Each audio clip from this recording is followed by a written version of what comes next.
এই শিশু নবীকে দাও না আমায় নিয়ে যাবে হালিমা তোমায়।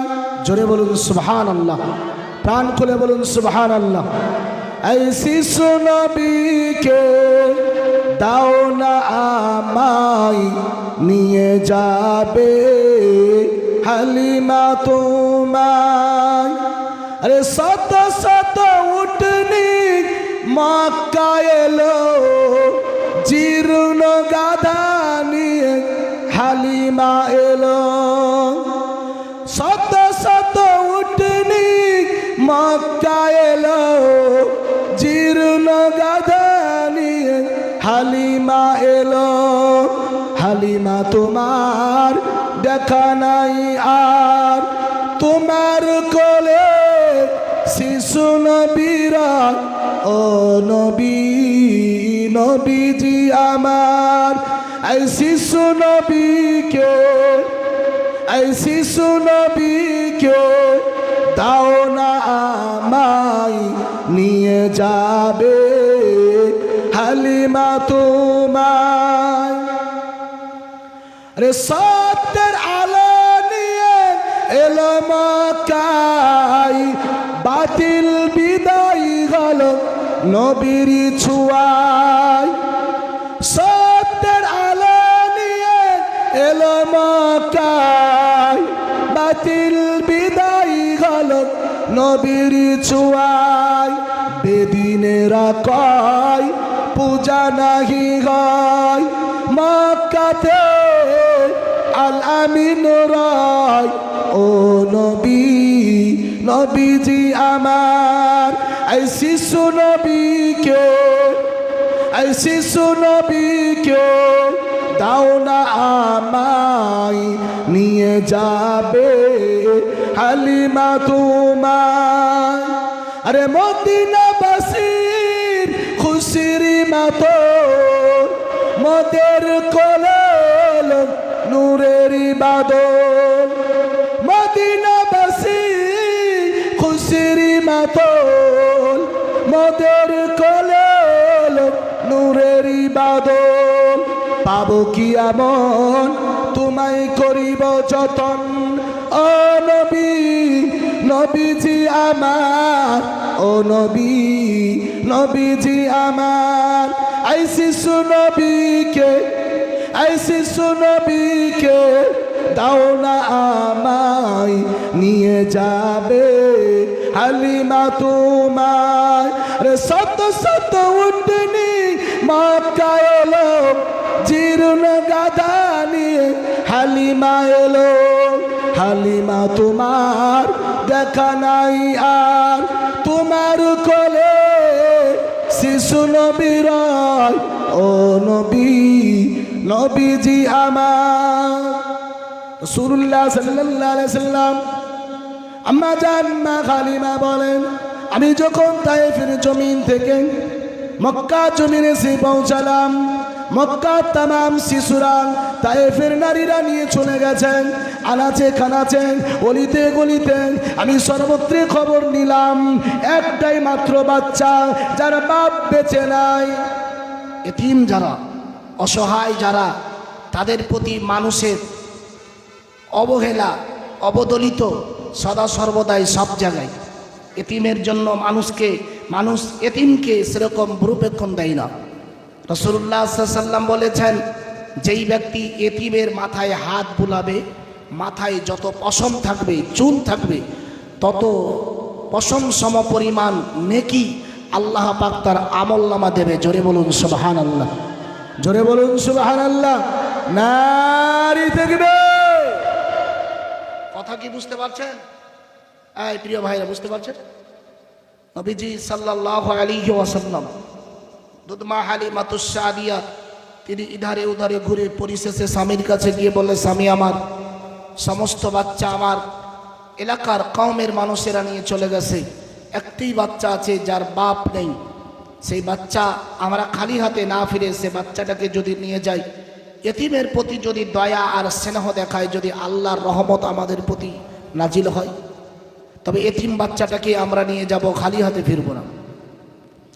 আল্লাহ নবী বিশ্ব নবী দুধমা হায়াতে হালিমাতুস সাদিয়া রাদিয়াল্লাহু তাআলা আনহা বর্ণনা করেন, আমি ওই সময়তে স্বামীর সঙ্গে পরামর্শ করেন হালিমা আমেনার বাড়িতে গেলাম।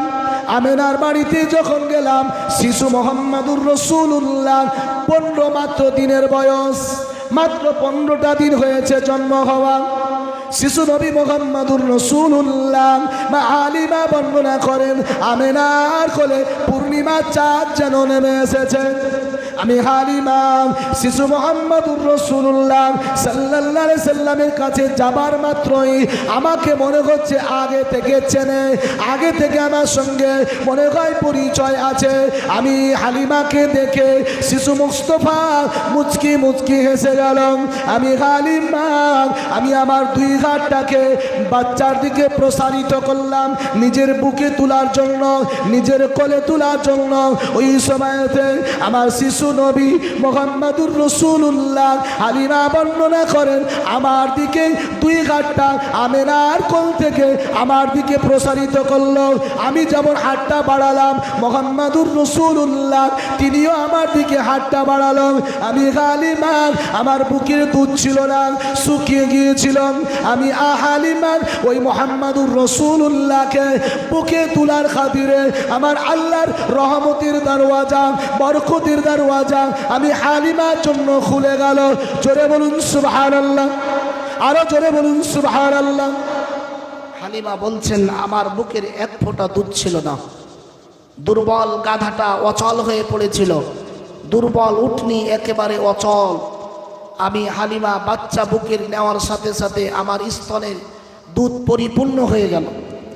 আমি রাসূলুল্লাহ সাল্লাল্লাহু আলাইহি সাল্লামকে নিজের ডান পাশের স্তনটাকে নবীজিকে পান করাতে শুরু করলাম। মুহাম্মদুর রাসূলুল্লাহ কি ইনসাফের নবী ছিল। মাত্র 15টা দিন হয়েছে নবীজির জন্ম হওয়া। মাজান হালিমা বর্ণনা করেন, আমি ওই সময়তে ডান স্তন থেকে আমি আমার শিশু নবী মুস্তাফাকে বাম দিকে যখন স্তনের জন্য প্রস্তুতি নিচ্ছিলাম, আমার কলেজার টুকরা সন্তান শিশু মুহাম্মদুর রাসূলুল্লাহ বাম স্তনের মুখ দিলেন না। ইনসাফের বিচার নবীজি মায়ের কোল থেকে করে গেলেন, আদালতের বিচার। আম্মাজান হালিমা বলছেন, আমি আশ্চর্য দৃষ্টিতে তাকিয়ে চিন্তা করছি, আল্লাহ আমার কলেজার টুকরা সন্তান মুহাম্মদুর রাসূলুল্লাহ ডান স্তনে দুধ পান করলেন, বাম দিকে খাচ্ছে না কেন? ওই সময় আমার কাছ থেকে কে যেন ইলহাম বা সংবাদ দিল যে হালিমারে, তোমার একটা বাচ্চা আছে যার নাম আব্দুল্লাহ, ওই আব্দুল্লাহর জন্য বাম স্তনটা শিশু মুহাম্মদুর রাসূলুল্লাহ ছেড়ে দিয়েছে। জোরে বলুন সুবহানাল্লাহ। আজ আমরা ভাইয়ে ভাইয়ের মধ্যে ভ্রাতৃত্ব নেই, ভাইয়ের অংশ আর এক ভাই কেড়ে নেই। আদালতের বিচার আমাদের মাঝে নেই, বোনের অংশ ভাইয়েরা কেড়ে নেয়, মেয়ের অংশ বাপ তার অন্য ছেলেকে দিয়ে দেয়। এইভাবে আমাদের মাঝে ইনসাফ না তৈরি হয়ে বা ইনসাফ কার্যকর শুরু হয়েছে পৃথিবীর জমিনে।